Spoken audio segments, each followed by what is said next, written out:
नमः शिवाय ओम नमः शिवाय। हर हर भोले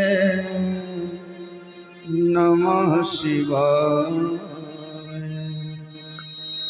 नमः शिवाय ओम नमः शिवाय। हर हर भोले नमः शिवाय। नमः शिवाय ओम नमः शिवाय। हरे हरे भोले नमः शिवाय। नमः शिवाय ओम नमः शिवाय। हर हर भोले नमः शिवाय। नमः शिवाय ओम नमः शिवाय।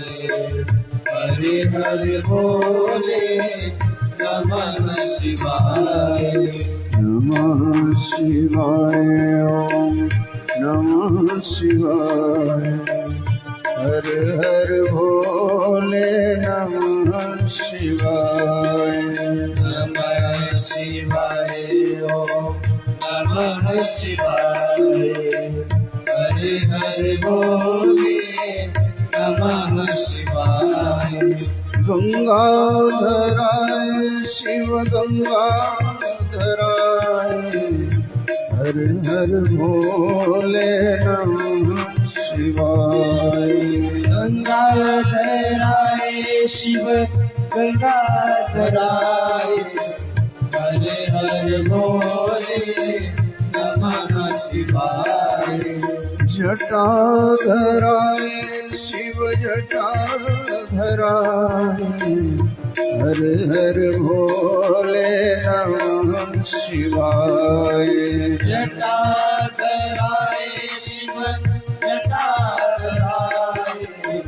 हरे हरे भोले नमः शिवाय।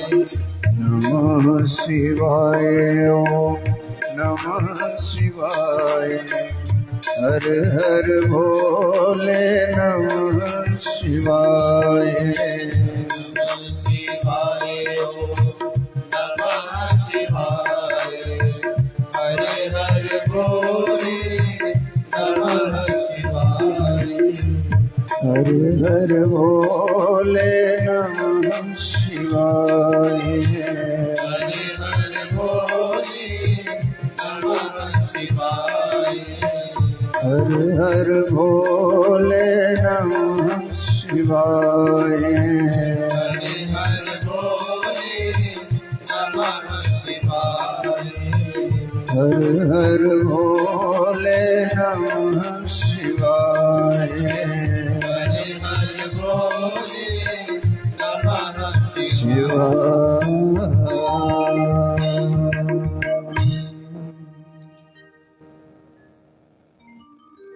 परम श्रद्धेय परात्पर अखिलेश्वर अकारण करुणा वरुणार्य भगवांच्या कल्पतरु अखिल ब्रह्मांड नायक अनादि अनंत भगवान सदाशिव की वांगमयी प्रतिमा श्री शिव महापुराण दैवाधिदैव भगवान शंकर आदिशक्ति जगत जननी मां भवानी वृंदावन बिहारी लाल मेरे गांव के ठाकुर इस क्षेत्र के समस्त देवी देवता गण परमादरणीय संत वृंद श्रद्धेय विद्युत मंडली सर्वाग्रगण्य विद्वान महानुभाव एवं तीर्थ तुल्य पावन पवित्र कथा प्रांगण में भोलानाथ की अनंत कृपावश श्री शिव महापुराण की इस दिव्य गाथा की रसपान करता पावन पवित्र आप समस्त पुण्यात्माओं सर्वविदित हैं। श्री हरि की अनंत कृपा से शिव महापुराण की इस पावनी गाथा को लेकर हम आप सब संवेद रूप से एकीभूत हैं। आज हमारे यहाँ 11 दिवसीय इस शिव यज्ञ का 9वां दिन है। ठाकुर जी की अनंत कृपा, कोई विघ्न नहीं, कोई बाधा नहीं। तो आइए परम पूज्य सदगुरुदेव भगवान को वंदन करके आज की इस दिव्य हरि चर्चा को प्रारंभ करें। शोभायमान मंगलमयी अपनी व्यासपीठ से इस महान गाथा के रसपान हेतु आप सभी का हार्दिक अभिनंदन, हार्दिक स्वागत है। कि भगयोदये न बहु जन्म समर्जिते पुण्येन तो सत्संगमं च लभते पुरुषो यदा वै। ऐसे सोचकर कई कई जन्मों के पुण्यों का फल होता है। संत समागम हरि कथा कि तुलसी दुर्लभ दोए सुतदारा लक्ष्मी पापी के घर भी होए। मनुष्य जन्म मिल गया, ना जीवन जीने का ढंग सीखा, ना कभी सत्संग, ना सदगुरु की शरणागति।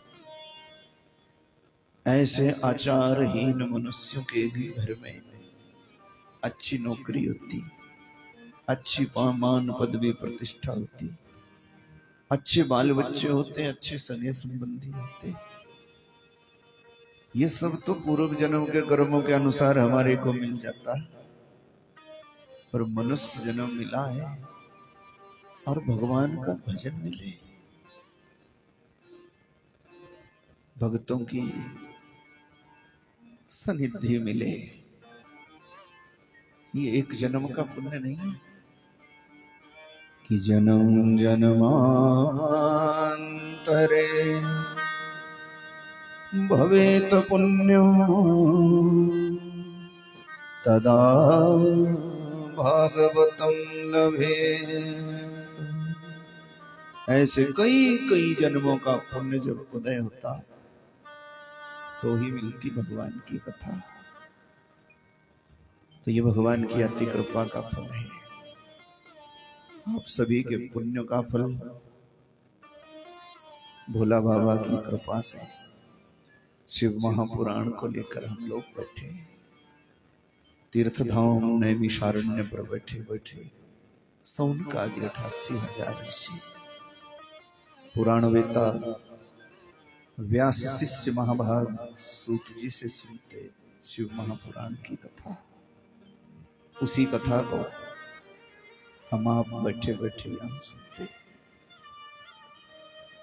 भाव से बोलो सद्गुरुदेव भगवान की, श्री शिव महापुराण, श्री वृंदावन बिहारी लाल जय। जीवन में सत्संग पर भरोसा कर लो, ये सद्गुरु की कृपा प्रसादी का ही तो चमत्कार है। आनंद से हम भगवान की कथा सुनते। ये गुरु कृपा जिस पर जीवन में हो जाती ना, कुछ पाने को नहीं रह जाता, सारे काम होते जाते निर्विघ्न। सुनाया था ना एक दिन मैं आपको कि सतगुरांत भरोसा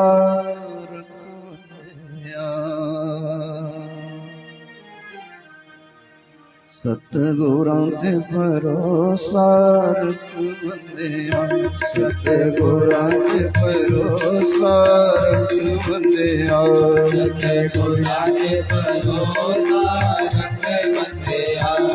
तेरा कदे ना बिगड़े कख बंदिया, तेरा कदे ना बिगड़े कख बंदिया। सतगुरां ते भरोसा रख बंदिया, सतगुरां ते भरोसा रख बंदिया। सतगुरां ते भरोसा रख बंदिया, सतगुरां ते भरोसा रख बंदिया।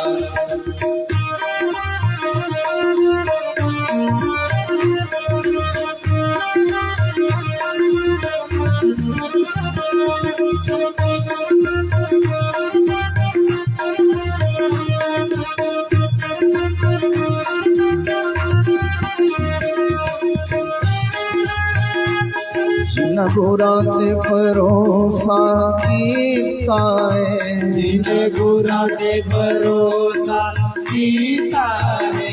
जिन गुरां ते भरोसा कीता है, जिने गुरां ते भरोसा कीता है।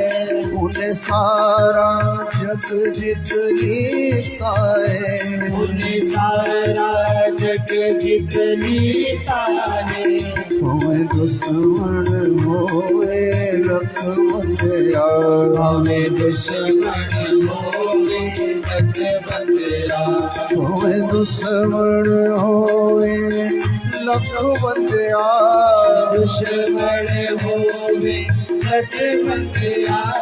तेरा कदे ना बिगड़े कख बंदिया, तेरा कदे ना बिगड़े कख बंदिया।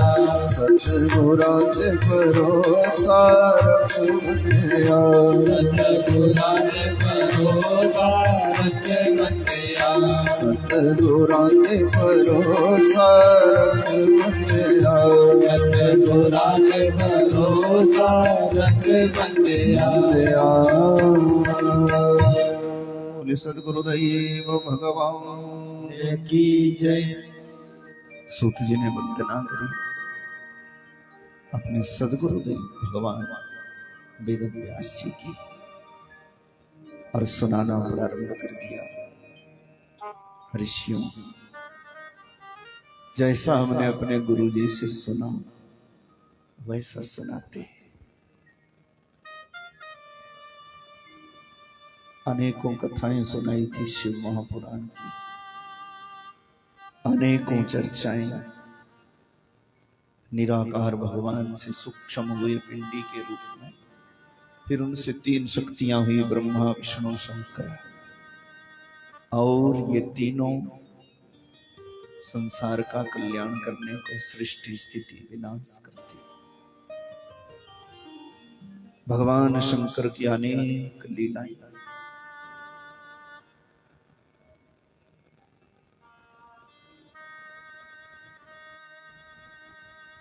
अनंत लीलाएं सुनाई भगवान शंकर की। भोला बाबा के ब्याह, अनेक जन्म, और फिर गणेश कार्तिक आदि के चरित्र, भगवान शंकर के अनेकों अवतारों की चर्चा की। वो हम भी यहां पर सुनते आए संक्षेप में। फिर सूत जी से पूछा था, भगवान भोलानाथ की कृपा पाने को ऐसी कोई विशेष जगह, ऐसे कोई शिव तीर्थ, उनका वर्णन करो जिसका दर्शन स्मरण भजन करने से जीव का बेड़ा पार हो जाए। तब सूत जी ने कहा, ऋषियों, ऐसी कोई जगह नहीं जहां शिव नहीं। वो तो कण कण में बसता, उसी की कृपा से श्वास लेता संसार, उसी की कृपा से पैदा होती सृष्टियां। कोई जगह नहीं जहां शिव नहीं। तो व्यापक डाले डाले है। कण कण में भगवान रहते ऋषियों, कोई ऐसी जगह नहीं जहां परमात्मा नहीं। तू व्यापक डाली डाली है, तू व्यापक डाली डाली है, तू व्यापक डाली डाली तू व्यापक डाली डाली कोई जगह न तुझसे खाली है, कोई जगह न तुझसे खाली है। तू व्यापक डाली डाली है, तू व्यापक डाली डाली है। कोई जगह न तुझसे खाली है, कोई जगह न तुझसे खाली है। हर जगह रहते भगवान, ऐसी कोई जगह नहीं जहाँ परमात्मा नहीं। कण कण में रहता, सब पर तेरा साया है, सब पर तेरा साया है, सब पर तेरा साया है। तूने जगत बनाया है, तूने जगत बनाया है, तेरी अद्भुत माया है, तेरी अद्भुत माया है। जगभाग तेरा तो माली है, जगभाग तेरा तो माली है, भगवान तेरा तो माली है। कोई जगह न तुझसे खाली है, कोई जगह न तुझसे खाली है। तू व्यापक डाली डाली है, तू व्यापक डाली डाली है। तू व्यापक डाली डाली है। तू व्यापक डाली डाली कोई ऐसी जगह नहीं जहाँ भगवान नहीं, हर जगह रहते भगवान, हर कण कण में बसते। ऋषियों ने कहा शिव की कृपा पाने को कोई मुख्य जगह बता दो। शिव क्षेत्रों का वर्णन किया, कल हम आपको सुनाए थे। जहां स्वयं प्रादुर्भूत हुआ हो शिवलिंग, वहां से 10,000 हाथ की दूरी चारों तरफ शिव क्षेत्र होती। जहां किसी महात्मा के द्वारा शिवलिंग की स्थापना की जाए, वहां से 1,000 हाथ की दूरी चारों तरफ शिव क्षेत्र होती। और जहां कोई साधारण भक्त मिलकर के बनाए शिव जी का मंदिर, शिवलिंग की स्थापना करें, वहां से 100 हाथ की दूरी चारों तरफ शिव जी की भूमि होती। और इस जगह में अनजाने में भी चला जाए अगर मनुष्य जीव, कोई भी जीव जंतु पांख पखेरु, उसके जन्मों जन्मों के पाप भोला बाबा नष्ट कर देता जी। ऐसी शिव क्षेत्रों की महिमा है। इसीलिए तो बुजुर्ग लोगों को वो समझदार होते थे, ज्ञान होता था कि शिव जी की पिंडी कहीं रखेंगे ना, वहां अनजाने में कोई महापापी भी, दुराचारी भी आ जाएगा, कल्याण को प्राप्त होगा।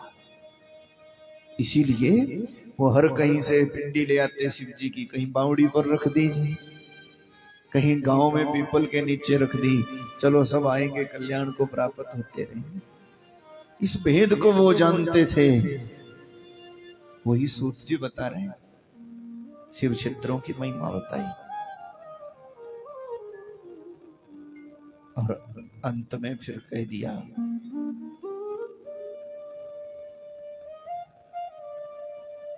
ऐसे भगवान शंकर के तुल्य शिव क्षेत्रों में भी जो विशेष है, वो 12 ज्योतिर्लिंग है ऋषियों। उनका तो जन्म में एक बार भी दर्शन कर लेने पर जीव को शिव पद की प्राप्ति हो जाती है। वो शिव जी के तुल्य होकर के शिवलोक में विराजता है, मुक्ति को पा जाता। ऐसे 12 ज्योतिर्लिंग हैं। ऋषियों ने कहा उनकी महिमा बताओ ना, उनकी कथा सुनाओ। और फिर सूत जी ने सुनाना प्रारंभ किया था। उसी कथा को बैठे बैठे हम आप यहाँ सुनेंगे प्रेम से। बोले शिव महापुराण कि सौराष्ट्रे सोमनाथं च श्रीशैले मल्लिकार्जुनम् उज्जैन्यां महाकालम् ओंकारम् अमलेश्वरम् परल्लयां वैद्यनाथं च डाकिन्यं भीमशङ्करम् सेतुवन्दे दुरावेशं नागेशं दारुकावने वाराणस्यायां तु विश्वेशं त्र्यम्बकं गौतमी तटे हिमालये तु कैदारं घुसमेशं च शिवालये एतानि ज्योतिर्लिङ्गानि सायं प्रातः पठेतन्नर कि सप्तजन्म कृतं पापं स्मरणेन विनश्यति। ऋषियों, ये 12 ज्योतिर्लिंग हैं। इनका बस रोज नाम भी ले लेने से ना भगवान भोलानाथ इतने प्रसन्न होते हैं, जीव के कई कई जन्मों का पाप मिटा देते हैं। इन ज्योतिर्लिंगों की जहां ज्योति स्वरूप में स्वयं परमात्मा विराजते, बड़ी महिमा है। सौराष्ट्र, गुजरात के काठियावाड़ प्रभास क्षेत्र में सोमनाथ महादेव, आंध्र प्रदेश के श्रीशैल में मल्लिकार्जुन भगवान, उज्जैन में बाबा महाकाल के नाम से विराजते हैं, ओंकारेश्वर में ओंकारनाथ महादेव यममलेश्वर, झारखंड के परली क्षेत्र में वैद्यनाथ भगवान,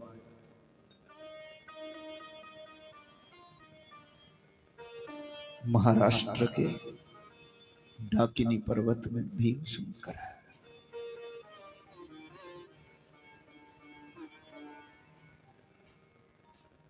तो दक्षिण में समुद्र तट पर रामेश्वर भगवान, द्वारिका के समीप गुजरात में विराजते नागेश महादेव, महाराष्ट्र के नासिक जिले में त्र्यंबकेश्वर बाबा, हिमालय में भगवान केदारनाथ और औरंगाबाद के एलोरा गांव में विराजते कृष्णेश्वर महादेव। ऐसे 12 ज्योतिर्लिंग हैं। बस इनका नाम स्मरण करने से भी भगवान हमारे अनेक पापों को माफ कर देता है, जन्म जन्मांतरों के पाप मिटा देता है। तो रोज शिव जी की पूजा तो करनी ही चाहिए। भगवान पर जल चढ़ाते चढ़ाते ये 12 ज्योतिर्लिंग बोल लिया करो, एक पल भी नहीं लगता। छोटी छोटी किताबें होती घर में, कोई शिव चालीसा, उसमें ये सब छपा होता। नहीं है तो पूर्णाहुति में आपको व्यासपीठ से एक आरती प्रपत्र मिलेगा, उसमें ये सब है। तो फिर आप प्रेम से घर में भी रोज पढ़ा करना। इस शिव महापुराण से अगर आप ये 12 ज्योतिर्लिंग के नाम ही सीख जाओ सो भी एक परम भाग्य है। और मैं भी समझूंगा शिव महापुराण सफल हो गई। बोले शंकर भगवान की जय। नमः शिवाय ओम नमः शिवाय, नमः शिवाय ओम नमः शिवाय, नमः शिवाय ओम नमः शिवाय, नमः शिवाय ओम नमः शिवाय नमः शिवाय ओम नमः शिवाय नमः शिवाय ओम नमः शिवाय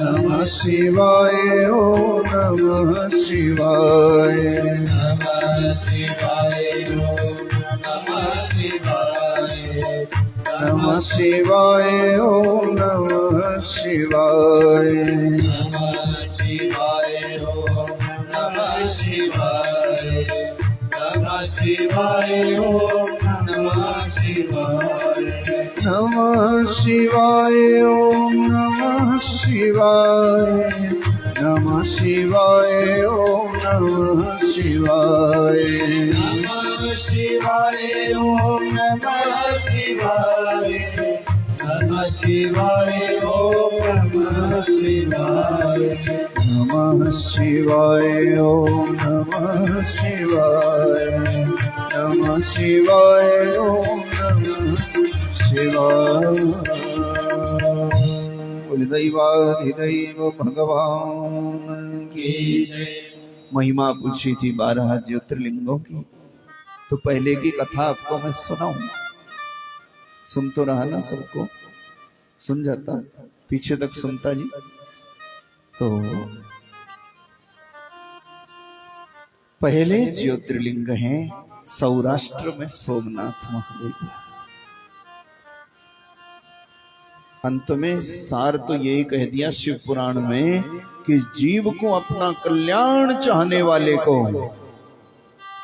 जिंदगी में कम से कम एक बार 12 ज्योतिर्लिंग का दर्शन करना चाहिए। फिर भी शिव महापुराण में प्रेम से सुन लो।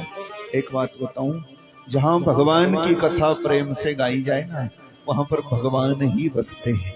और मेरा विश्वास है कि आप प्रेम भाव से सुनोगे, इधर उधर का ध्यान छोड़ करके ना, तो यहीं पर बैठे बैठे भगवान आपको 12 ज्योतिर्लिंगों के दर्शन का फल देगा। बोले शंकर भगवान की जय। ऐसा विश्वास रखो। चंद्रमा की 27 पत्नियां थी। आपको हम कथा में सुनाए थे। दक्ष के 60 कन्या हुई कि ददौ 10 धर्माय त्रयोदशो कश्यपो अददात। 13 कश्यप को दे दी, 10 धर्म को दे दी, 27 चंद्रमा को दे दी, 4 अरिष्टनेमी को दे दी, 4 कृषस्व को, 2 भृगु पुत्रों को। सुनाया था मैं आपको। जो 27 पत्नियां चंद्रमा की हैं, उनमें अश्विनी, भरणी, कृतिका, रोणी, मृगशिरा, आर्द्रा, पुनर्वसु, कुख्या, श्लेखा आदि आदि, ये 27 है। और संजोग ऐसा हुआ कि चंद्रमा शिव जी का तो बहुत भगत है, पर अपने घर में कोई संतुलन नहीं बन पाया। 27 पत्नियां हैं, कभी एक रूठ जाती, कभी दूसरी रूठ जाती। इससे भजन छूटने लगा। और एक रोहिणी नाम की जो भारिया है चंद्रमा की, उससे तो नेह ठीक रहा। 26 की 26 नाराज हो गई। अब बोलो कोई बिगाड़ा हो जाए गृहस्थी में, तो माताओं को 2 ही ठिकाने होते हैं। और ये तो पहले समय की बात है, तब माताएं अपनी इज्जत बेइज्जती समझती थी। और घर से बाहर निकलना भी, पड़ोसी को भी घर की खबर देना बुरा मानती थी। कोर्ट कचहरी तो छोड़ो, ये इस राष्ट्र की परंपरा नहीं है। सो महाराज 26 की 26 2 ही ठिकाने होते ना, या पिता का घर है या पति का घर है। एक दिन उठी 26 की 26 बहने और दक्ष महाराज के पास चली गई कि हमारा घर वाला केवल रोहिणी से नेह करता, हमसे नेह नहीं है। अब दक्ष क्या करते। और एक बात कहूं, घर गृहस्थी का बिगाड़ा केवल केवल ये पति पत्नी के हाथ में ही है। छोटी मोटी बातें घर में हुआ करती, रूठ रुठाव भी हुआ करते, कभी मतभेद भी हो जाया करते। तो शिव महापुराण तो यही कहती, आपको भी सलाह दूं कि इधर उधर हर किसी के पास इस चर्चा को करके अपने खानदान की इज्जत ना बिखेर दो। ये पुरुष का भी स्वभाव होना चाहिए और माता का भी, नहीं तो जमाना खतरनाक है। 2 की 4 बना देता, 4 की 8 बना देता, और आप यूं ही ठगे जाते हैं। इसलिए सोचो विचारो। इससे परे एक और बात याद रखो कि हमारे को सुख भी मिलता है कर्मों से और दुख भी मिलता है कर्मों से। इसीलिए अगर अभी कोई गड़बड़ी भी है, आगे को अच्छा करना चाहते हो तो सत्कर्म करो, छल कपट बेईमानी धोखाधड़ी छोड़ो, प्रेम से भगवान की शरण में जियो जीवन, लोक परलोक सुखी कर लो। तो ये 26 की 26 गई महाराज पिताजी के पास। पिताजी ने भी सोचा बेटी को दुख हो जाए तो इससे बड़ा और क्या। चंद्रमा को बुलाया, समझाया, देखो 27 आपकी ही पत्नी है, 27 से एक बराबर स्वभाव रखो। अब उनका काम तो समझाना ही था जी। थोड़े दिन और हुए, फिर से वही गड़बड़ी आ गई। थोड़े दिन तो अब ठीक रहा, फिर वैसा ही, फिर चली आई 26 की 26। अब बोलो रोज के रोज झोला उठा के आ जाए तो फिर पिताजी भी क्या करें।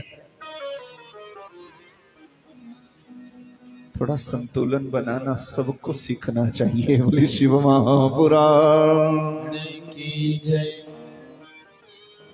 घर गृहस्थी को संतुलित करना एक तरफ का कार्य नहीं, ये तो सबसे मिलजुल करके ही खानदान चला करते हैं। और जब गृहस्थी निभानी है तो थोड़ा बहुत तो ढल करके सबको ही चलना चाहिए।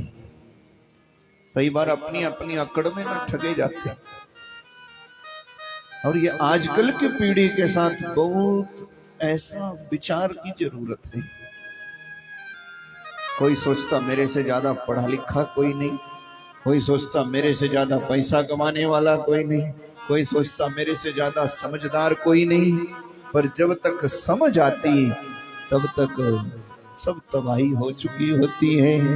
इसका अर्थ है कि हमने आज सत्संग छोड़ दिया, सज्जनों की संगति छोड़ दी, शरण में जाना छोड़ दिया, फिर ज्ञान आए कहां से। ये विचारो। 2-4 दिन और हुए, सब माता जी आप आगे आगे को हो जाओ। आप लोग बीच में खाली जगह ना, पीछे नहीं है कुछ भी, आगे को हो जाओ थोड़ा थोड़ा। पीछे भीड़ है इसीलिए आपको हाथ जोड़ रहे। पीछे कोई खतरा नहीं है। हाँ तो मैं कहा आगे होने को, सब पीछे को देख रहे जी। हाँ पीछे कोई खतरा नहीं, भीड़ है थोड़ा। पीछे पानी वानी भी ठीक हो जाए। बोले शिव महापुराण की जय। सो महाराज 2-4 दिन फिर हुए, फिर 26 की 26 चली गई। फिर बुलाया चंद्रमा को। अब कितना समझाए, ऐसा कई बार हो लिया। क्रोध किया था दक्ष महाराज ने,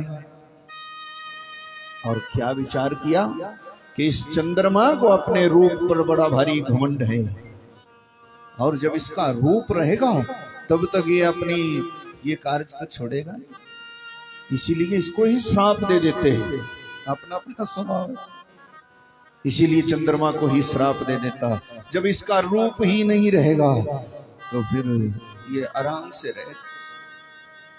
और क्रोध किया दक्ष महाराज ने, श्राप दे दिया, जा तो रूपहीन हो जा।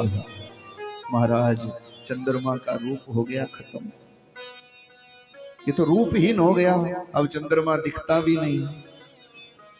क्या करे, अब बेचारा बड़ा भारी दुखी हो गया और चला गया प्रभास क्षेत्र, समुद्र के किनारे बैठ गया, ध्यान लगा के शंकर जी का।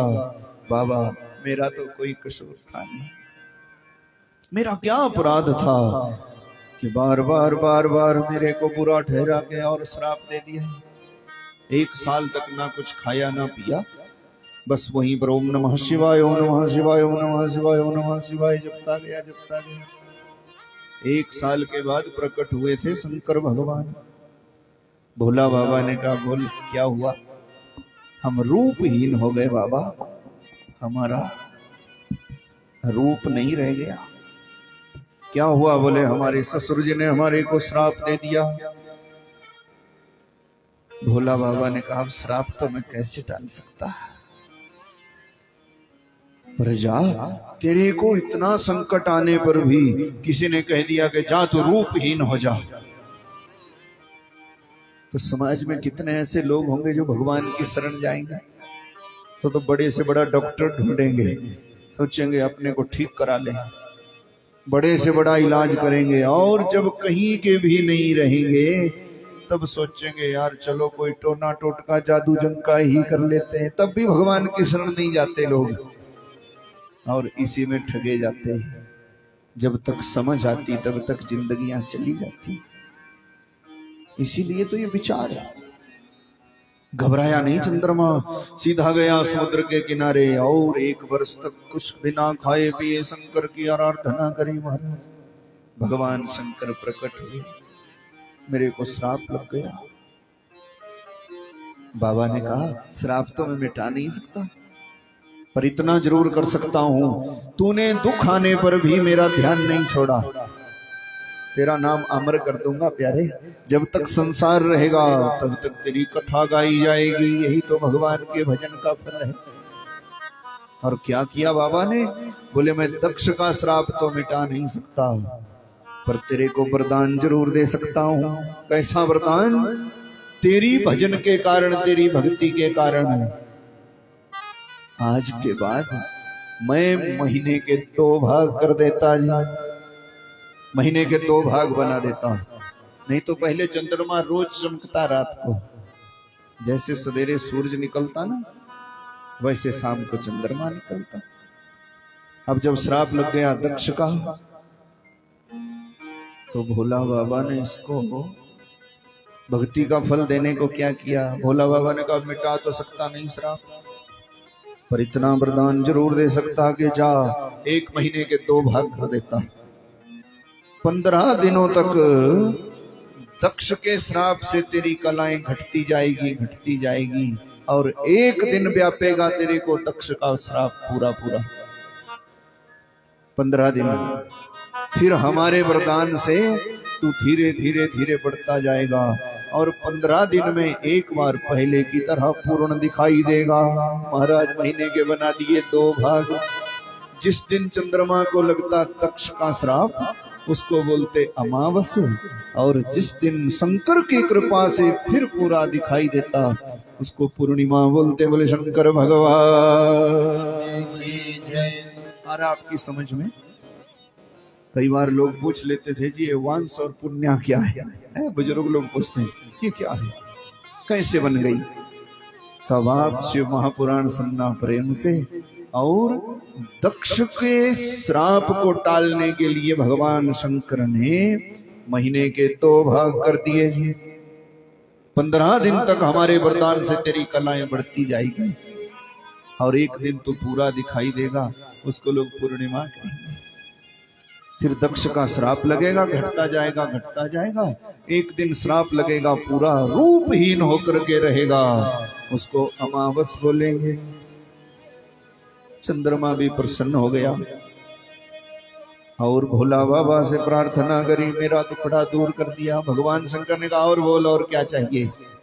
बोले बाबा जैसा मैं हो गया रूपहीन, ऐसे ही आने वाले समय में किसी को देखो क्षय रोग लग जाए, कोई रूपहीन हो जाए, किसी को किसी तरह की तकलीफ पीड़ा, कोई चमड़े की बीमारी, तरह तरह की बीमारी होती ना, कैसा भी कोई रोग लग जाए जिससे उसका जीवन अस्त व्यस्त हो जाए, उसके कल्याण के लिए ना आप यहीं पर विराजो आज के बाद। भोला बाबा ने कहा मैं प्रसन्न हूं, जा साल भर तूने जिस कुंड में स्नान करके हमारा भजन किया, आज के बाद उस कुंड को मैं अमर कर देता, उसको चंद्र कुंड बोलेंगे, और इसमें स्नान करने वाले के सब रोग दोष खत्म हो जाएंगे। इस कुंड में स्नान करके यहाँ पर बैठे बैठे आज के बाद मैं ज्योतिर्लिंग के रूप में यहीं विराजूंगा। जो मेरा दर्शन करेगा उसके सब पापों को क्षमा किया करूंगा, तेरे ही नाम से विराजूंगा। सोम बोलते चंद्रमा को, और वहीं पर बैठ गए बाबा सोमनाथ महादेव। बोली सोमनाथ महादेव की जय। तब से प्रभास में विराजमान है सोमनाथ महादेव। सूत जी ने सुनाया ऋषियों, ये 12 ज्योतिर्लिंगों में जो साक्षात शिव जी के स्वरूप हैं जमाने में, उनमें पहले ज्योतिर्लिंग है सोमनाथ महादेव। गुजरात के सौराष्ट्र के काठियावाड़, सौराष्ट्र गुजरात को ही बोलते, काठियावाड़ समुद्र के किनारे जो लोग गए सोमनाथ महादेव का दर्शन करने, वो प्रेम से झांकी कर लो। जो नहीं गए वो शिव महापुराण में ध्यान करते करते भगवान से प्रार्थना करो कभी हमें मौका दे। तो सोमनाथ की महिमा अनूठी है, बड़ा दर्शनीय है, कभी देखो।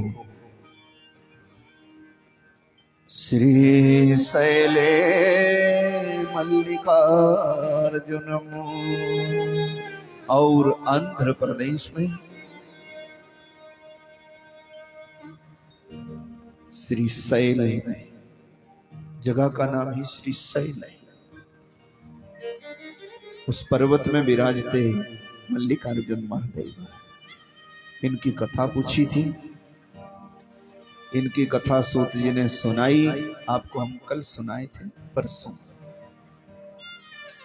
भगवान शंकर ने अपने दोनों पुत्रों की परीक्षा ली। पृथ्वी की 7 परिक्रमा करके जो पहले आएगा उसका ब्याह पहले कर दिया जाएगा। कार्तिक गया था मोर की सवारी करके, बड़े समय के बाद आया और रास्ते में मिल गए नारद जी। सुनाए थे ना हम आपको। नारद जी ने कहा तेरा बेवकूफ बनाया, छोटे बेटा का ब्याह कर दिया और तू रह गया। सच में? बोले ब्याह ही नहीं किया, एक नहीं किया 2 किए, और उनके पुत्र भी हो गए हैं। अब तो पार्वती के 2 पोते खेलते। रूठ गया था जी माँ पिता से, और वहीं से वापस चला गया। नारद जी ने ऐसी पट्टी पढ़ाई, चला गया दक्षिण के घोर जंगलों में, वहां जाकर के समाधि लगा ली थी कार्तिकेय ने। कभी कैलाश पर्वत पर नहीं जाऊंगा। यहाँ जब कई वर्ष हो गए बेटा वापस नहीं आया, तो पार्वती माता ने कहा शंकर भगवान से आपका पुत्र नहीं आया, कहाँ चला गया? और आपको जरा भी चिंता नहीं है? ढूंढो उसको, ढूंढो जरा। पार्वती ने जब हठ किया तो गणों को भेजा था शंकर जी ने, और ढूंढ लिया श्री शैल में, समाधि लगा के बैठा है। गण आ गए वापस, बोले भजन कर रहा। पार्वती ने कहा जरूर लाना वापस, चलो। भोला बाबा ने कहा भजन अगर करता हो तो घबराना नहीं चाहिए, भजन करने दे, हमारा भी बेड़ा पार होगा, अपना भी कल्याण होगा। एक बात प्रेम से सुनो, किसी खानदान में भगवान का भजन करने वाला कोई एक भी पैदा हो जाए ना, 21 पीढ़ियों का उद्धार हो जाता। 7 पीढ़ी अपनी, 7 ससुराल की और 7 ननिहाल की, 21 का कल्याण हो जाता अगर भगवान की बात मानने वाला कोई हो जाए। सुनो, गए थे भगवान शंकर, और इसने सोचा ये रूठ करके थोड़ा और ऊपर चला गया। तो 2 मिनट बोलो ना प्रेम से।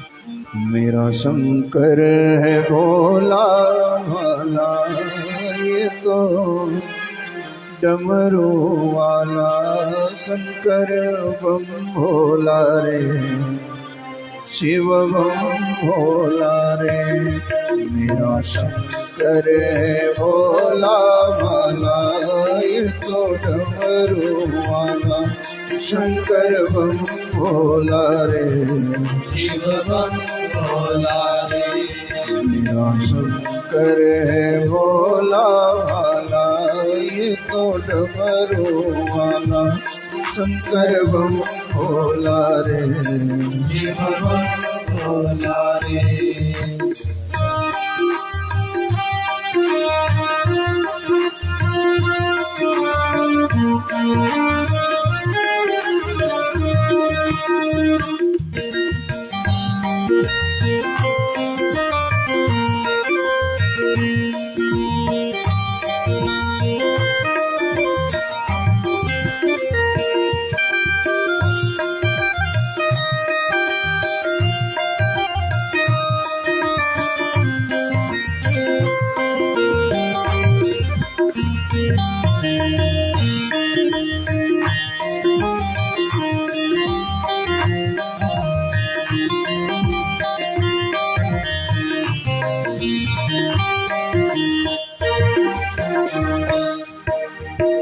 सब नांद पाक अच जाग जाणगे, सब रण मिलन शिव जी नु ध्याणगे, सब नाथ भाग अच जग जाणगे, सब शिव जी नु जाणगे, सब नांद पाक अच जाग जाणगे, सब रण मिलन शिव जी नु ध्याणगे, सब नाथ भाग अच जग जाणगे, सब शिव जी नु जाणगे, शीस गंगा विराजे माथे चंदा, ये साजे शंकर बम भोला रे, शिव बम भोला रे, शीस गंगा विराजे माथे चंदा, ये साजे शंकर बम भोला रे, शिव बम भोला रे, मेरा शंकर है भोला भाला, ये तो डमरू वाला शंकर बम भोला रे, शिव बम भोला रे, शंकर है भोला भाला, ये तो डमरू वाला शंकर बम भोला रे, शिव बम भोला। दैवाधिदैव महादेव की जय। ऐसे कथा सुन जाएगी पीछे तक, सुन जाएगी। हाँ, नहीं तो इंद्र देवता जब कोप कर लेता ना, तो मैं सोचता थोड़ा गा गा के आपको 5 मिनट बिठा दें, और अपना फायदा तो उसी में है कि आपको सुनाई पड़ जाए, आपकी समझ में आ जाए तो बस। और ना, कथा सुनने का फायदा वो है कि आइंदा को जब आप शिव पुराण सुनने लगोगे तो आपको पहले ध्यान आएगा, इसके बाद ये कथा है, वो हुआ आनंद। जबकि 17 वर्ष हो गए, आपको अभी कृष्ण जन्म सुनाने लग जाए तो आपको मालूम ही नहीं रहेगा कि मथुरा में हुआ कि गोकुल में कि क्या, अपना अपना तरीका है ना। इसीलिए तो हम लाइन नहीं छोड़ते कि आपकी समझ में आ जाए, और अपना तो स्वभाव है, हम तो साल भर करते ही रहते कथा। तो इसीलिए जब बारिश जरा भारी हो गई ना, तो मैं सोचा 2 मिनट थोड़ा राम राम कर ले, तो सुन जाएगा ना।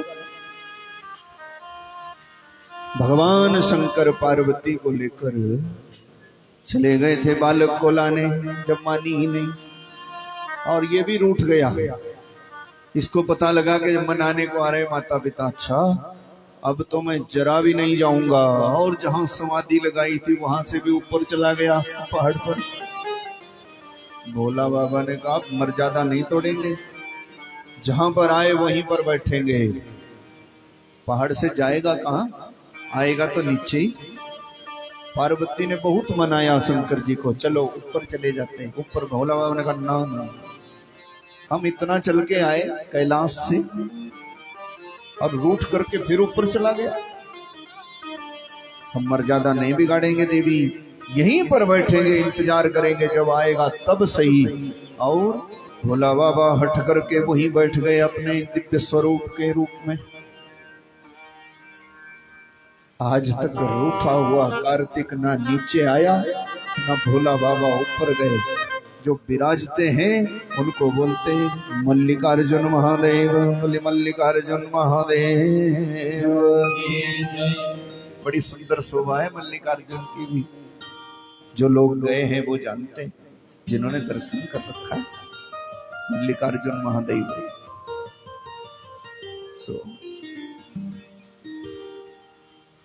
तीसरे उज्जैन में भगवान महाकाल के रूप में विराजते हैं। ये उज्जैन की भी शोभा है। इसको अवंतिकापुरी बोलते। उज्जैन का अगर नाम भी ले लो ना सवेरे सवेरे, या तो 7 पुरियां हैं हमारे सनातन में, 7 नगरियां ऐसी है इस परम पवित्र भारतवर्ष में, इस राष्ट्र में 7 नगर ऐसे हैं भगवान ने उनको पवित्र कर दिया है। अगर इनका नाम भी ले लो ना सवेरे सवेरे तो भी बेड़ा पार हो जाता है। कौन कौन से?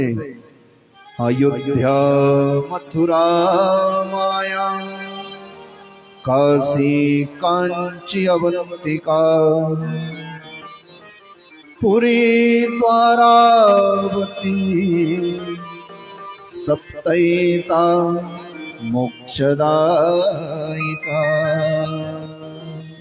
ये 7 है। अयोध्या, अयोध्या तो आप जानते हैं श्री राम जी जहां पर प्रकट हुए। मथुरा, जहां पर भगवान कृष्ण आए। माया, तीसरी पुरी है माया। माया कौन होती जानते हैं? ये मायापुरी कौन है?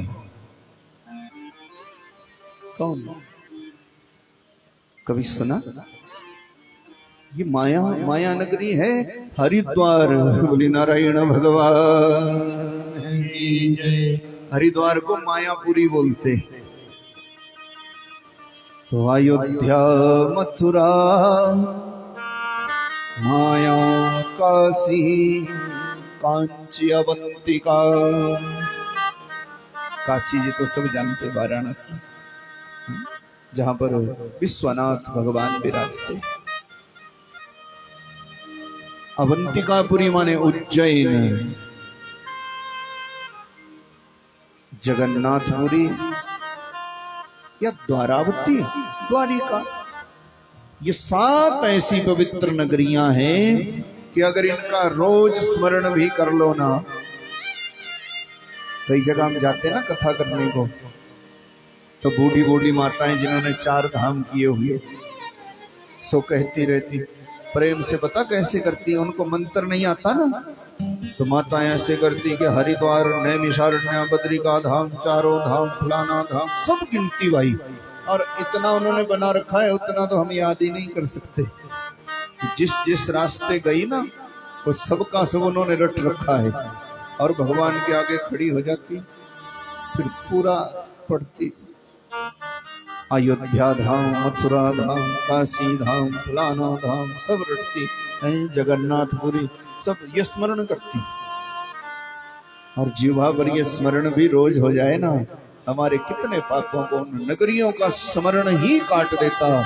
ऐसे 7 नगरी मोक्ष देने वाली है।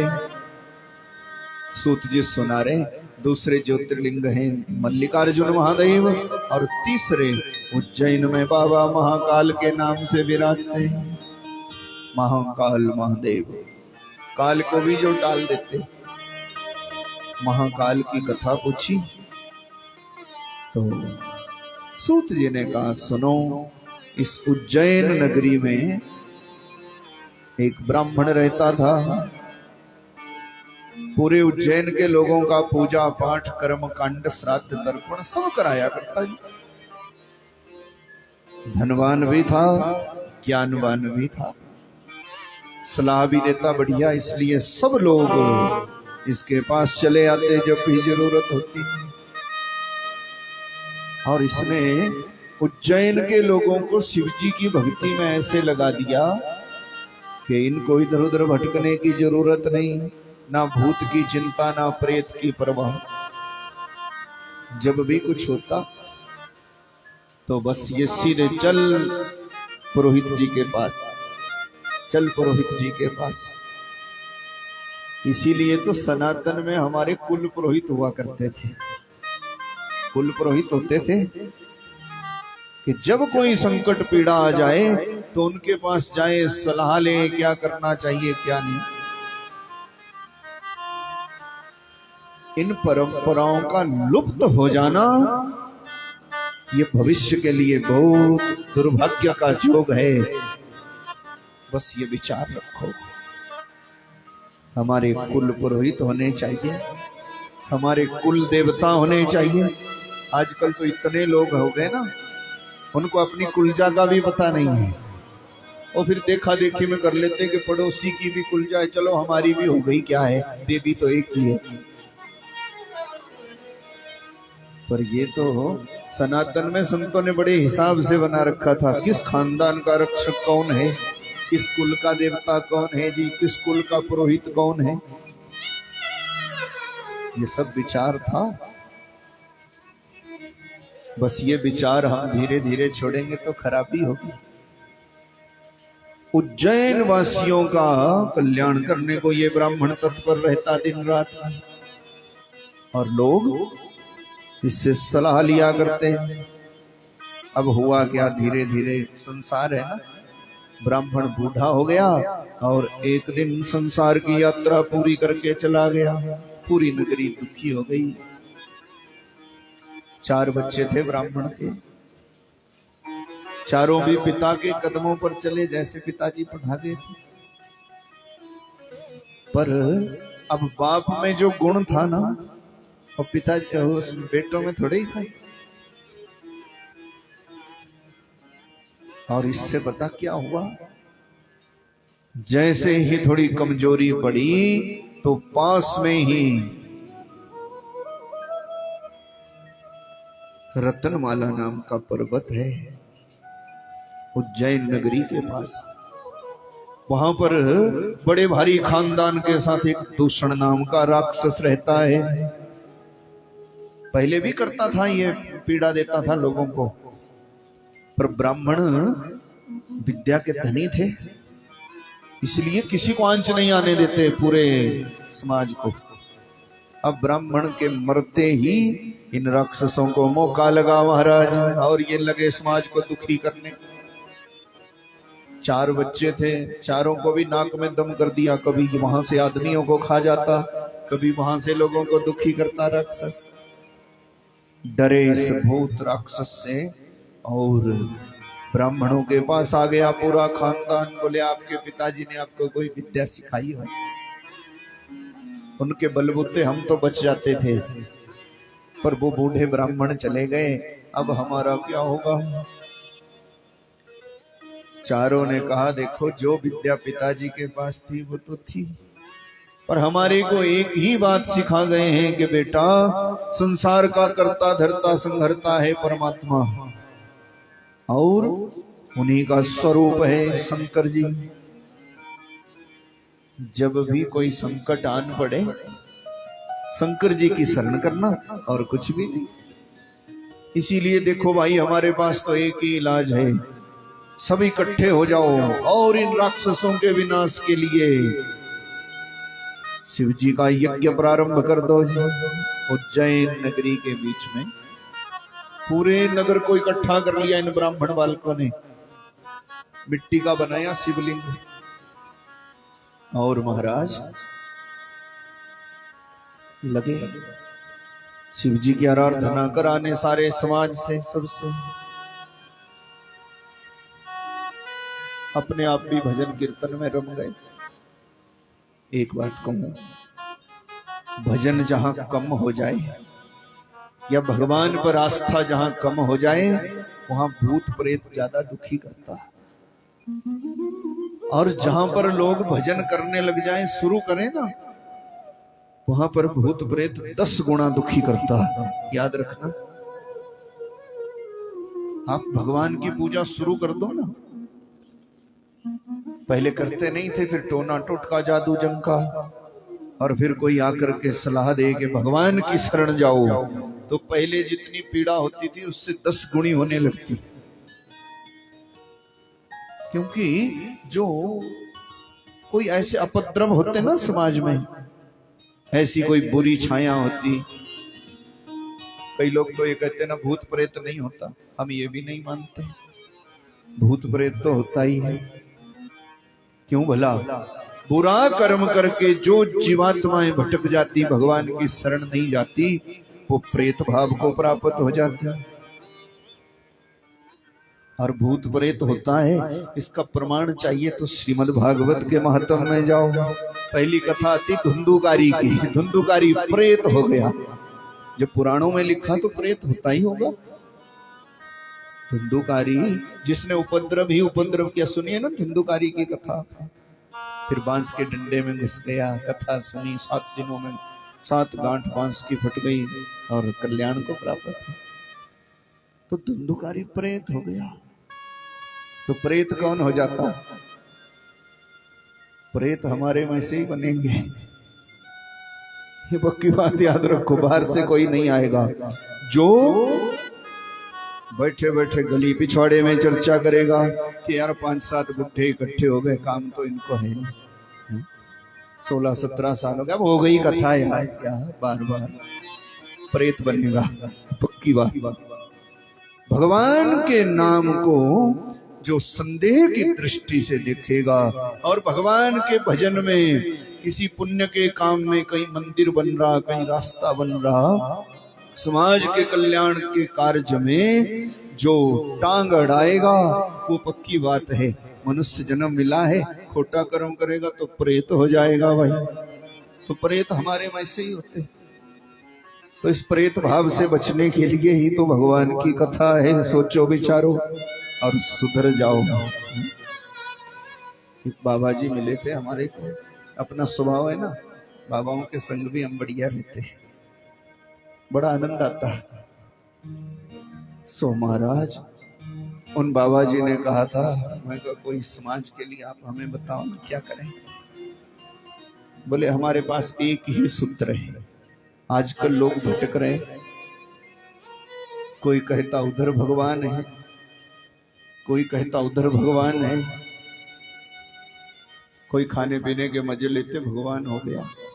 आपको सुना रहा था ना एक दिन में, कोई बोलता चलो जी हमारे गुरु जी के वहां महाराज भगवान है, इतना मजा आता कि पूछो ही ना।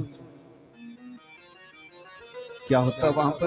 बोले बाहर देखो, समोसा का स्टॉल लगा है, एक जलेबी का पकवान, जो भी खाना सो खाओ, और रेट भी गुरुजी ने बढ़िया रखा है ज्यादा नहीं। और मजे की बात तो यह है कि मजे से जाओ, दोनों पति पत्नी को कमरा अलग मिलता है, प्रेम से रह जाओ, 10 दिन रहो, 15 रहो, पैसा तो भाई देना ही पड़ता। और पूछो ना कितना मजा आता है। तो मजा रजा लेने को तो बड़े भारी ठिकाने, और हम ठगे जाते यूं ही कि लो भाई ये जन्म सफल हो गया, खाओ पियो मौज मस्ती करो, पैसा दो, क्या जाता है, कुछ नहीं बिगड़ता, ठग लेते लोग। तो बाबा जी ने कहा ये सब तानते ना ठगबाजी है। और उनसे पूछो कि आप तो आज भगवान होने का दावा कर रहे, पर विश्व में लगभग 2200-2300 वर्ष पहले तक कोई दूसरा पंथ नहीं था। 1500 वर्ष पहले तक कोई तीसरा पंथ नहीं था। तो कोई दावा करता कि हमारे को 2300 साल हो गया, और हमारे लोग जो ना कथा सुनते ना सत्संग करते, वो सोचते यार जब इनके इस काम को चले हुए 2300 साल हो गए तो ये लोग तो बड़े पुराने, इनके साथ जुड़ जाना चाहिए, और लोग सनातन को छोड़ देते। कोई कहता हम आज के थोड़े ही हैं, 1500 साल हो गया हमारे को चले हुए, जब से भगवान ने हमारे को ये मजहब सिखाया 1500 वर्ष हो गए, और हम ठगे जाते, अपना धर्म ही छोड़ देते महाराज 1500। कोई ऐसा आता बोले 400 साल हो गया, अब तो पूछो ही ना, अब तो कलयुग है, अब नया सूरज निकलता तो नया धर्म खड़ा हो जाता, सवेरे को नया गुरुजी पैदा हो जाता और भीड़ उतनी ही इकट्ठी कर लेता। पर ये किसी का विरोधाभास नहीं है, सनातन की गरिमा है कि हम वो सनातनी है, हमारे को चले हुए 2 अरब वर्ष हो गए। बोलिए सत्य सनातन धर्म की। आज का नहीं है अपना धर्म। कोई ये दावा करे कि लो जी एक मिशन तो अभी ऐसा आ गया, सो बोलते पहले कुछ धरती पर था ही नहीं। 150 साल हुआ भगवान को आए हुए। कौन भगवान? जब से कोई आ गया बोले जो भगवान जिसने हमारे को ये राह दिखाई, बस वही भगवान है, और तो कुछ नहीं है। राम को कहते हो भगवान थोड़े ही, कृष्ण को कहते हो भगवान है कोई? जटाजूट धारण करके ये पखंडी बाबा शंकर, उसको ये भगवान है कोई? भगवान देखना होगा तो हमारे साथ चलना। मैं कहा बोले 150 साल हो गया। और उनको कहो कि बुद्धुओं, यहाँ पर सनातन में 28 बार सतयुग चला गया, 28 बार त्रेता, 28 बार द्वापर, 28वां कलयुग चल रहा। 4,32,000 वर्ष उम्र कलयुग की होती, 8,64,000 वर्ष का द्वापर युग होता, 12,96,000 साल का त्रेता है, 17,28,000 साल का सतयुग बताया संतों ने। 28 बार चले गए चारों युग। सोचो, पर हम लोग ध्यान से सुनते नहीं, ध्यान से सुनते नहीं, और फिर कह देता कोई 400 साल हो गया हमारे को चले हुए, तो हम सोचते यार सच्चा है, ठीक है चलो ये बड़ा पुराना है। ऐसा दावा कोई करे उससे कहो कि यहाँ पर 2 अरब वर्ष पुरानी है अपनी संस्कृति, और ये तो ख्वाब भी नहीं जानते वो लोग, और हम यूं ठगे जाते जी। पूछो ना। इसीलिए बाबा जी ने कहा था समाज को एक ही उपदेश देना जगह जगह। मैं कहा क्या उपदेश देना? बोले आज के जमाने की मांग है, ना इधर जाओ ना उधर जाओ। मैं कहा वो क्या हुआ? तब समझाया था कि ये जो भटक रहे हैं ना आजकल लोग जगह जगह, किसी ने पूजा पाठ छोड़ दिया, किसी ने पिंड पत्तल छोड़ दी, किसी ने श्राद्ध छोड़ दिया, किसी ने धर्म कर्म छोड़ दिया हमारा। तो इनसे एक ही सलाह किया करना कि ना इधर जाओ ना उधर जाओ। मैं कहा फिर करना क्या है? बोले सुधर जाओ। बोले नारायण भगवान। तो आपको भी हम यही सलाह देते, ना इधर जाओ ना उधर जाओ, बस सुधर जाओ, सीधा रास्ता है। नमः शिवाय ओम नमः शिवाय, नमः शिवाय ओम नमः शिवाय, नमः शिवाय ओम नमः शिवाय ओम नमः शिवाय,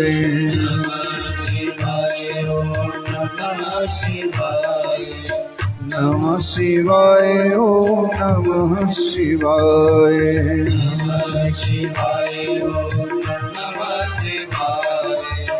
नमः शिवाय ओम नमः शिवाय।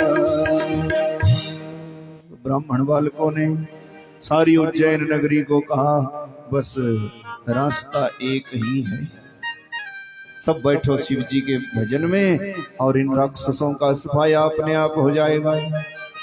लो शिव जी की पूजा शुरू हुई थी और महाराज राक्षसों को बड़ा भारी तकलीफ हुई। भजन शुरू कर दो तो भूत प्रेत को जरा कष्ट होता है। सब इकट्ठे हो गए, चलो मारो इनको, मारो इन ब्राह्मणों को, खत्म कर दो, पूरे नगर को खत्म कर दो। राक्षसों ने घेराबंदी कर ली, डाल लिया घेरा और चले आए उज्जैन नगरी में सबको मारने। पर पिताजी ने रास्ता दिखाया था और ये चारों भाई, पूरी समाज में हलचल मच गई, कोई इधर को भागा कोई उधर को भागा।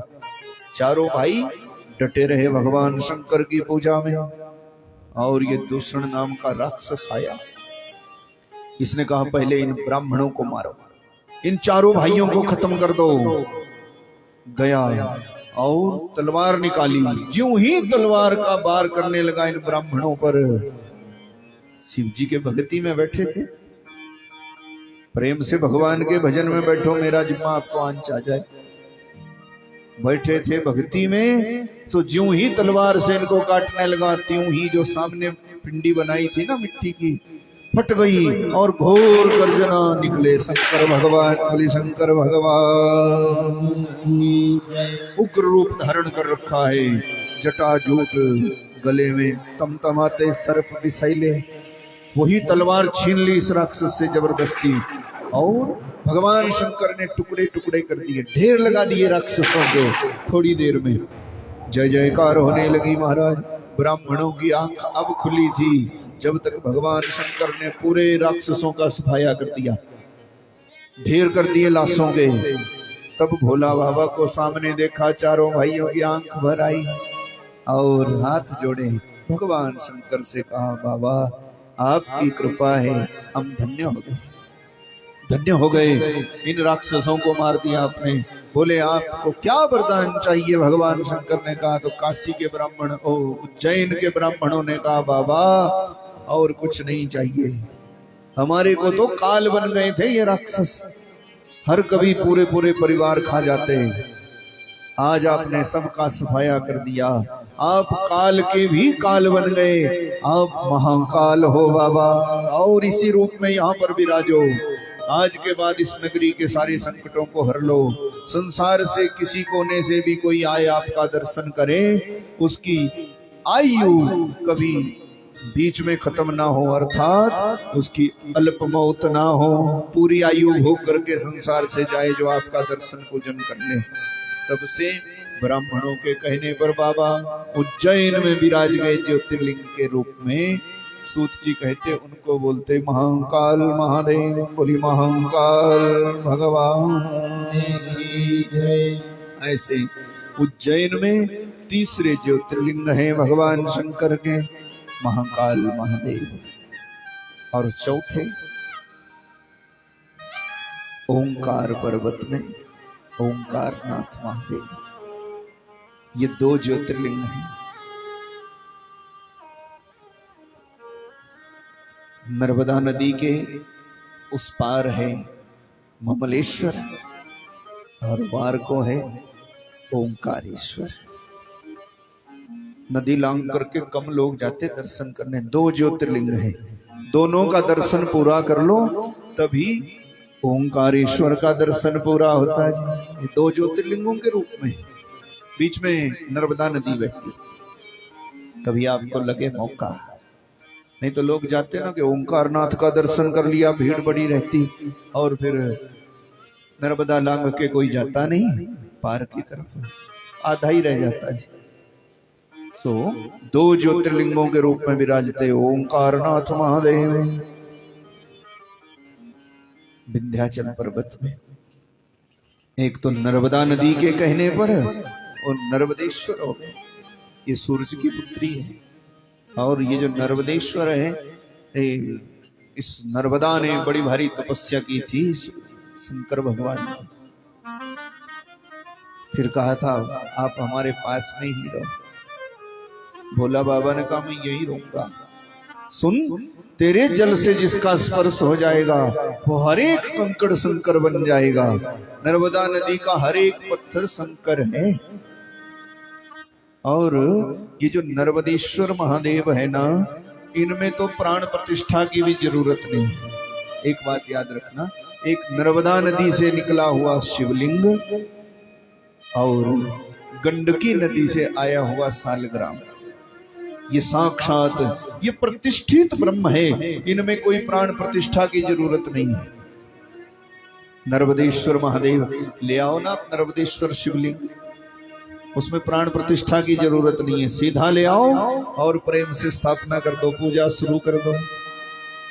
सालग्राम जो काठमांडू से गंडकी नदी से मिलता, आपको हम कल बताए, उसको ले आओ, प्रतिष्ठा की जरूरत नहीं है। और मूर्ति कहीं से भी लाओगे ना, उसमें प्राण प्रतिष्ठा करनी पड़ती है। विधि विधान से पाठ करने पड़ते हैं, नियम करने पड़ते हैं। एक नर्मदा नदी से निकला शिवलिंग और गंडकी का पत्थर सालग्राम, ये दोनों पूर्ण ब्रह्म, प्रतिष्ठित ब्रह्म है, इनमें प्राण प्रतिष्ठा की जरूरत नहीं। ये शास्त्र वाक्य है। सो महाराज, नर्मदा नदी का हर एक कंकड़ शंकर है। इसकी मूल कथा पता क्या है? जो ओंकारनाथ महादेव है।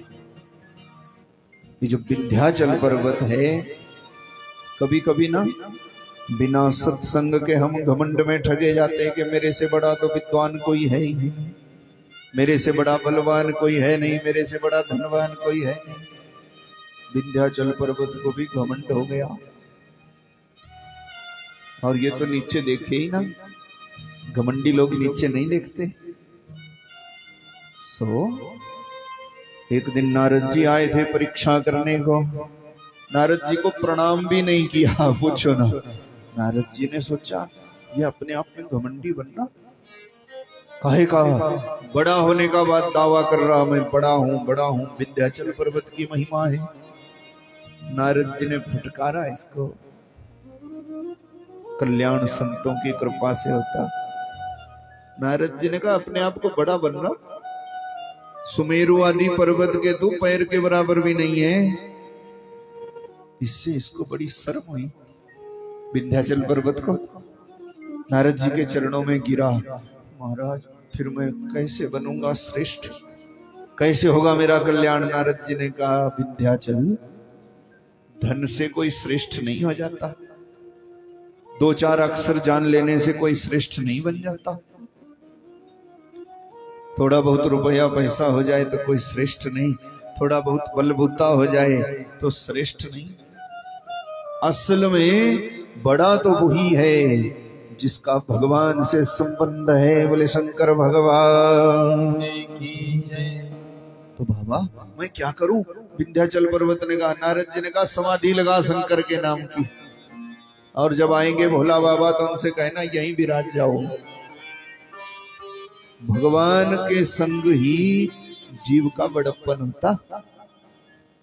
भगवान को कर दोगे किनारे, फिर आप चाहे जमाने में कितने भी बड़े बन जाओ, कब तक रहोगे? बड़े बड़े आए आज तक, और सबके साथ कि हुआ है साथ सभी के, साथ तेरे भी होएगा। हुआ है साथ सभी के, साथ तेरे भी होएगा। हुआ है साथ सभी के, साथ तेरे भी होएगा। हुआ है साथ सभी के, साथ तेरे भी होएगा। जग न सकेगा मुड़कर प्यारे, नींद तू ऐसी सोएगा। जग न सकेगा मुड़कर प्यारे, नींद तू ऐसी सोएगा। सोच समझ ले रे मन मूर्ख, सोच समझ ले रे मन मूर्ख। आखिर में पछताएगा। आखिर में पछताएगा। क्या तू लेकर आया बंदे, क्या तू लेकर जाएगा। क्या तू लेकर आया बंदे, क्या तू लेकर जाएगा। हुआ है साथ सभी के, साथ तेरे भी होएगा। हुआ है साथ सभी के, साथ तेरे भी होएगा। उठ न सकेगा मुड़कर प्यारे, नींद तू ऐसी सोएगा। उठ न सकेगा मुड़कर प्यारे, नींद तू ऐसी ऐसा समय आएगा अपने आप को शहंशाह कहने वाला उठ नहीं पाएगा। और फिर जिनको हम कहते कि भजन छोड़ो भाई, हमें तो ये काम भी रह गया, ये काम भी रह, काम करना बुरा नहीं है जमाने में, पर भजन को छोड़ करके केवल संसार के हो जाना बहुत बुरा है। संसार में नाता रिश्तेदारी करना बुरा नहीं है, पर बस इसी चक्कर में जिस भगवान ने हमारे को संसार में भेजा, उनके लिए 5 मिनट भी ना निकालना और फिर कह देना पूछो ना, आजकल बड़ी भारी टेंशन में है हम। पूछो ना, टेंशन तो सबको है ना, सबको है। छोटे छोटे बच्चे को पूछो ना, आजकल 2 साल के बच्चे को भी, 3 के बच्चे को पूछो, बोलता है बड़ी टेंशन। बोला 8-10 साल के पूछ लो तो उसको तो टेंशन है ही। पूछो ये टेंशन पता क्या है? माताओं को पूछो, उनको टेंशन है। किसी किसी को ये टेंशन है कि 6 आदमी हो गए परिवार में, खाना कौन बनाए, बड़ी भारी टेंशन।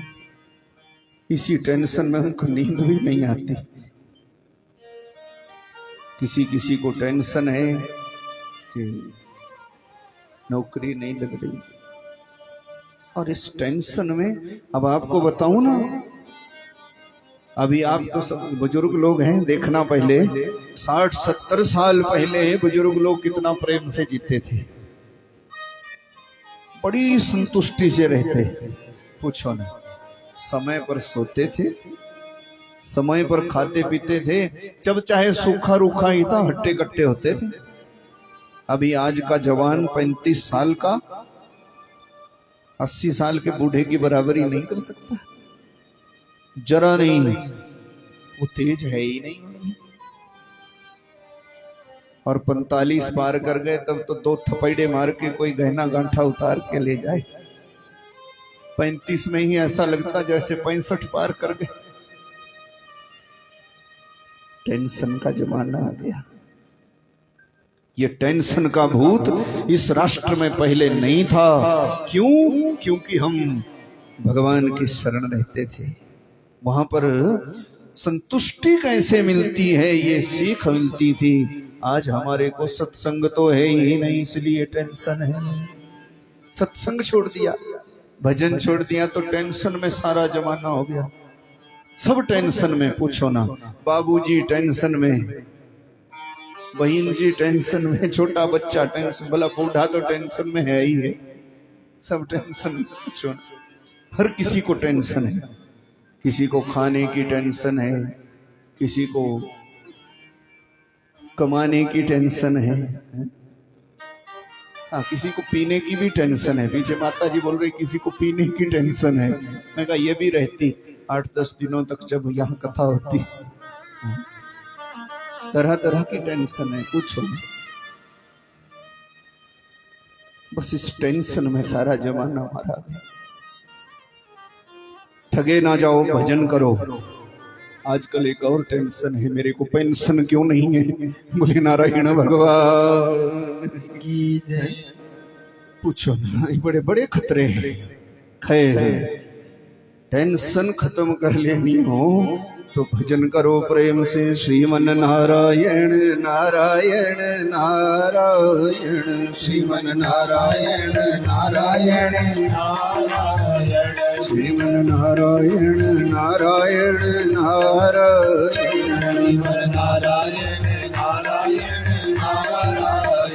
श्रीमन नारायण नारायण नारायण, श्रीमन नारायण नारायण नारायण, श्रीमन नारायण नारायण नारायण, श्रीमन नारायण नारायण नारायण,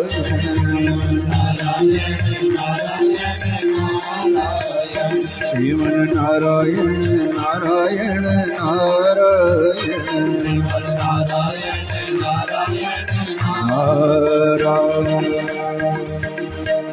तो टेंशन का मतलब है अंदर की कमजोरी। बाल बच्चों को टेंशन है, हमने अंदर से उनको भजन की शिक्षा नहीं दी। बस यही शिक्षा दी ना, ये शिक्षा दी कि हम ब्राह्मण हैं, पूजा पाठ भी करना चाहिए बच्चा। ये शिक्षा नहीं दी कि हम क्षत्रिय हैं, कभी संकट आ जाए गौ ब्राह्मणों पर तो रक्षा भी करनी चाहिए। नहीं दी शिक्षा। हम वर्ण धर्म नहीं सिखाते बाल बच्चों को। कलयुग है ना कि मात पिता बालकन पठावे, उदर भरे सोई धर्म सिखावे। खानदान कोई भी हो, वर्ण कोई भी, माता पिता बच्चे को बता क्या बोलते, बस ऐसा काम सीखना कि पेट भर जाए। तब टेंशन नहीं होगी तो क्या होगा? पेट तो जानवर भी भरते। इसीलिए सोचो, विचारो, बस विचार ही तो जीवन सुधार देते। कमाना बुरा नहीं है, कमाओ डट करके, पढ़ो लिखो डट करके, हम मना थोड़ी करते, पर साथ में अपनी संस्कृति, अपने संस्कार, अपने बुजुर्गों को ना भुला दो। ये हमेशा याद रखो कि हम कहां से आए, कहां जाना, मेरा जिम्मा कोई टेंशन हो जाए। नारद जी ने 6 महीने तक भजन किया जी। भगवान शंकर प्रकट हुए थे, बाबा आप यहीं पर विराजना। नारद जी कह गए हैं गुरु जी कि आपके होने से मेरी भी महिमा बढ़ जाएगी। भोला बाबा प्रसन्न हुए। संत की बात भगवंत भी नहीं टालता। और नारद जी के कहने पर वहीं पर ज्योतिर्लिंग के रूप में विराजे भगवान, उनको बोलते हैं ओंकार ममलेश्वरम,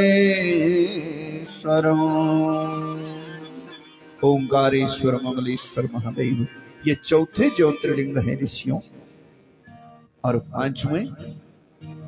पांचवें ज्योतिर्लिंग भगवान शंकर के सौराष्ट्रे सोमनाथम च श्रीशैले मल्लिकार्जुनम उज्जैन्या महाकालम ओंकारम ममलेश्वरम। 4 हो गए ना। 5वें ज्योतिर्लिंग है परलयम वैद्यनाथम च, झारखंड के परली क्षेत्र में वैद्यनाथ महादेव। इनकी एक महिमा सुनाई जब सूत जी ने। वैद्यनाथ का इतिहास ना लंकापति रावण से जुड़ा है महाराज। सुंदर कथा है। ये जो रावण है, रावण का नाम तो सुना है ना आपने। रावण का नाम आदर से लेना चाहिए। रावण के बराबर विद्वान आज तक दुनिया में कोई हुआ नहीं, और आगे होने की संभावना भी नहीं। रावण के नाम को एक ही बात से नकारना चाहिए, रावण में ऐसी कोई खूबी नहीं है जो है नहीं। और त्रुटि केवल एक है, क्या? इसकी आंख में ताकत नहीं है। और अगर आंख में ताकत नहीं हो ना, तो चाहे आपके पास कितना बलबूता हो, कितना हुनर हो, अगर आंख ही नहीं है, ठीक ना?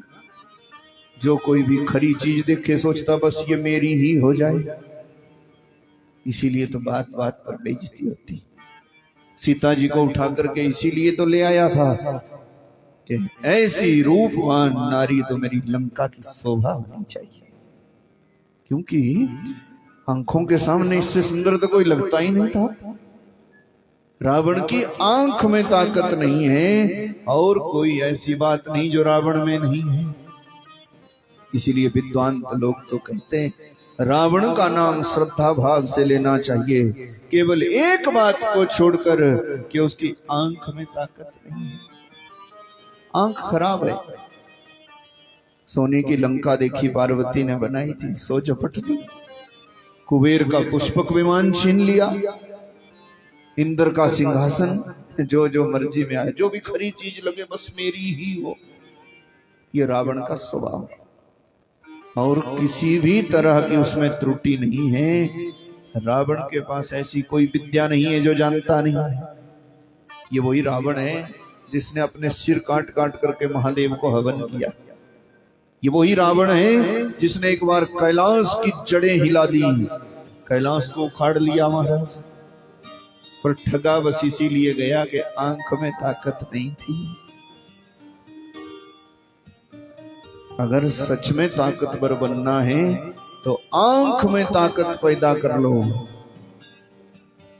आंख में ताकत कैसे आती? भगवान को निहारो, भगवान के विग्रह को निहारो। जो भी आपको सबसे अच्छा रूप भगवान का लगता, चाहे शंकर जी हैं, राम जी हैं, कृष्ण जी हैं, दुर्गा जी हैं, जो भी आपको लगता बढ़िया, रोज उसको ज्यादा ज्यादा ज्यादा ज्यादा देखो भाई। पूछो ना, और आपके पास अगर कोई मूर्ति रूप नहीं है तो घर में घी की सुंदर गाय के घी की जलाओ ज्योति, उसको बिना पलक झपके रोज नियम से ध्यान करके देखो, आधा मिनट 1 मिनट, और अपने इष्ट का करो ध्यान कि बस मेरे पर कृपा करना कि दुनिया की और कहीं मेरी नजर भटके ना, नजर लगे तो केवल आपके चरणों में ही, आप में ही प्रभु। ऐसी प्रार्थना करो, मेरा जिम्मा आपकी आंख भटक जाए, क्योंकि दुनिया में चटक मटक तो बहुत है। इसीलिए सोचो विचारो कि नाम तुम्हारा तारणहारा, कब तेरा दर्शन होगा। जिसकी रचना इतनी सुंदर, वो कितना सुंदर होगा। वो कितना सुंदर होगा। नाम तुम्हारा तारणहारा, होगा। इसकी रचना कितनी सुंदर, और कितना सुंदर होगा। वो कितना सुंदर होगा।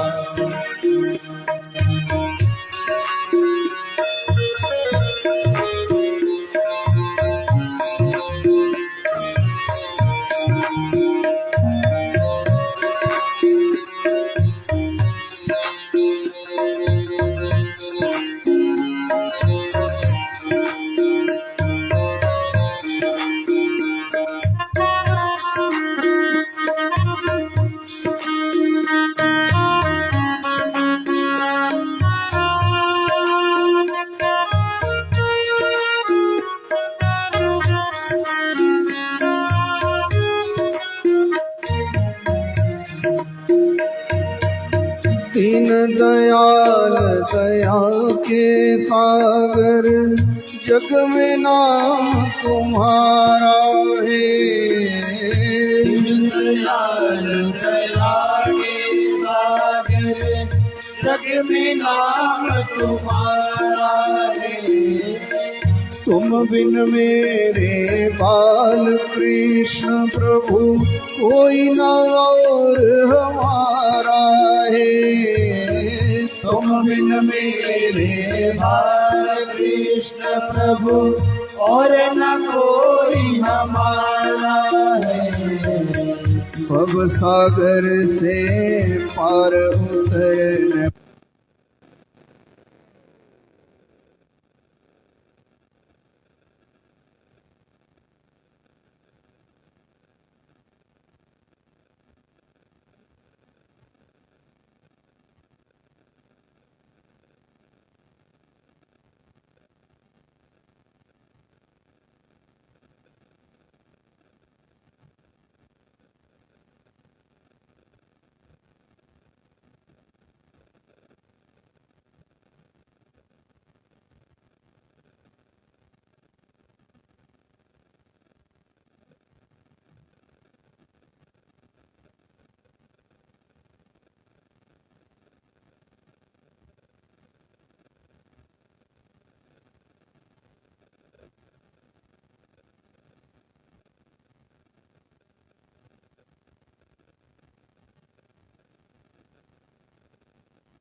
शिव महापुराण की। कमेटी का प्रबंध है, फिर कम थोड़ी है। हाँ? सो महाराज गंगा जमुना सरस्वती तीनों को बैठाया नारायण भगवान ने। जाओ। रावण पहले ही गलती कर गया, उल्टा पुल्टा मंत्र पढ़ गया। उल्टे पुल्टे मंत्र भी खतरनाक होते। पढ़ गया गंगाय नमः यमुनाय नमः सरस्वती नमः, सो पी गया। और गंगा जी पेट के अंदर, जमुना सरस्वती शरीर है ना। इसीलिए तो आपको सलाह देते कि जब कथा सुनने का विचार हो, व्रत इसीलिए कह देते ना कथा में कि आज कथा सुनना है। तो व्रत का मतलब इसलिए नहीं है कि कुछ खा पी ना सको। व्रत का मतलब है कि इतना कम खाओ कि आप आराम से बैठ सको। देह है ना, कथा को चलते चलते ही जबरदस्ती भर लोगे तो फिर बैठ थोड़ी सकोगे। और बैठ नहीं सके अगर उठक बैठक लगी रही तो कथा नहीं सुन पाओगे। ये भी आपको आज बता दूं, कथा सुनने का नियम, कहीं भी आज के बाद कथा सुनने को जाना हो तो 1.5 घंटा पहले खाना पीना छोड़ देना चाहिए। कथा सुनने से पहले 1.5 घंटा खाना पीना छोड़ देना चाहिए, ये नियम है। और कम से कम 15 मिनट पहले किसी से बातचीत करना छोड़ देना चाहिए, क्योंकि जैसा जैसा स्वभाव बना रहता है ना, फिर कथा में आनंद नहीं आता। इसी कथा सुनने का विचार अगर हो तो 1.5 घंटा पहले खाना पीना छोड़ो और 15 मिनट पहले कम से कम इधर उधर की बातचीत सुन छोड़ना चाहिए। तभी कथा समझ में प्रेम से आती, नहीं तो नहीं आती। अब यहाँ पर कोई निंदा चुगली की बात चली हो, ऊपर से कथा शुरू हो जाए तो 20 मिनट तक तो वही घूमता रहेगा ना अंदर, हम क्या कह रहे थे क्या कह रहे, तब तक कथा आधे से ज्यादा निकल जाएगी। इसीलिए नियम है कि कथा सुनने का विचार हो तो 15 मिनट पहले मौन हो जाना चाहिए, नहीं तो केवल हरि कीर्तन हरि कीर्तन। खुशी खुशी में रावण गंगा जमुना सरस्वती पी गया।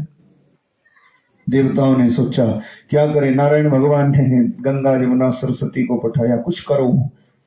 भयंकर जंगल में जब जा रहा था तो गंगा जी जमुना सरस्वती खलबली मचाई, लघु शंका का वेग बढ़ गया और इस मूत्र वेग को रोक नहीं सका था रावण। ऐसी कथा है। अब क्या करें, शिवलिंग भोला बाबा ने तो कहा नीचे छोड़ेगा तो आगे नहीं जाएंगे।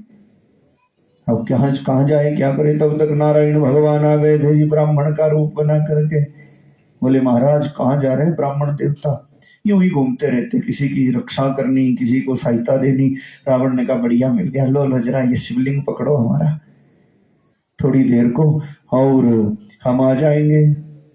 तो भगवान ने कह दिया चले जा परली तरफ को, परली क्षेत्र बोलते उसको। लघु शंका का तो बहाना था, लीला भगवान की थी। रावण को लघु शंका से निवृत्त होते होते बड़ा भारी समय लग गया। तब तक नारायण भगवान ने विश्वकर्मा को बुलाया, सुंदर मंदिर का निर्माण कराया, वहीं पर भोला बाबा की स्थापना की और बाजार लग गया हमारा। जब तक रावण आया, नारायण की महिमा। और फिर लगा जगह जगह ढूंढने भीड़ में कि कोई ब्राह्मण था, किसी के पास शिवलिंग था हमारा। तब तक ब्राह्मण बड़े भारी हो गए, तीर्थों पर देखा नहीं आपने, पागल कर देते कहीं कहीं तो पूछो ना। सो महाराज सब फिर कहने लगे कौन सा ब्राह्मण चाहिए, कैसा ब्राह्मण चाहिए। रावण समझ गया ये देवताओं की चाल है और भगवान की माया, इसीलिए गया था मंदिर के अंदर। देखा तो भोला बाबा का ज्योतिर्लिंग वहां पर विराजमान है। रावण ने क्रोध किया था, उखाड़ने लगा उसको, उंगलियों में निशान है आज भी। जब जाते दर्शन करने उखाड़ने लगा, आकाशवाणी हुई तेरा सर्वनाश हो जाएगा, अब मेरे को आगे ले जाने की चेष्टा मत करना। वहीं पर बैठ गए बाबा। रावण चला गया, उसको बोलते बैद्यनाथ महादेव, बोले बैद्यनाथ महादेव की।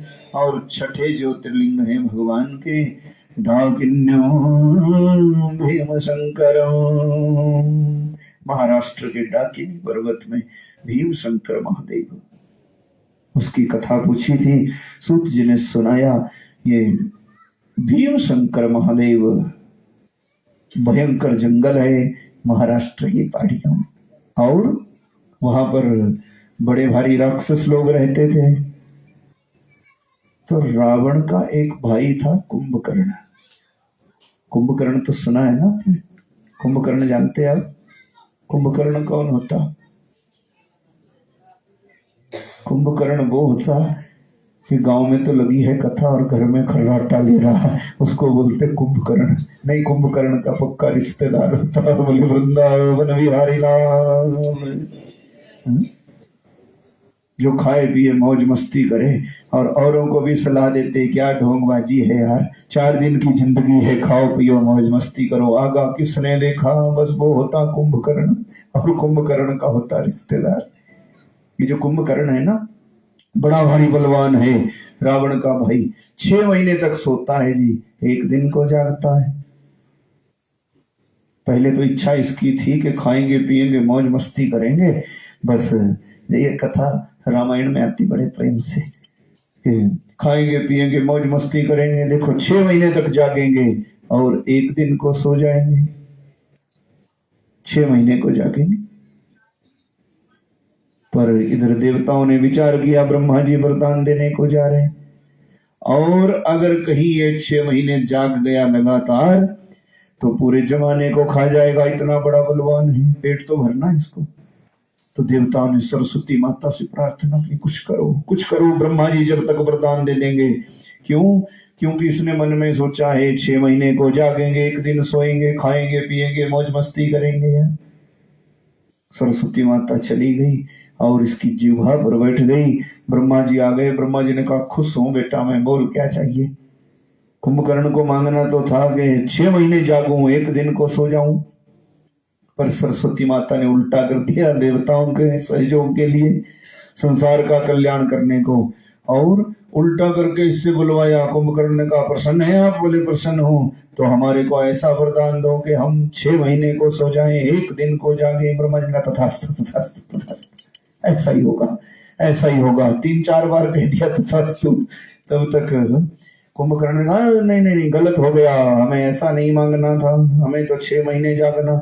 ब्रह्मा जी ने कहा, अब हम भी एक ही बार कहते, और हमारी जीव भी ऐसी है, जो कह दिया सो पक्का ही होगा। खटवाउस के नींद ते सोवत भी तरलंक। 6 महीने की नींद है, लंका में सोता रहता है। एक बार 6 महीने के बाद जागा था ना ये कुंभकर्ण, और समुद्र लांग करके घूमता घूमता आया महाराष्ट्र की पहाड़ियों में, समुद्र के किनारे।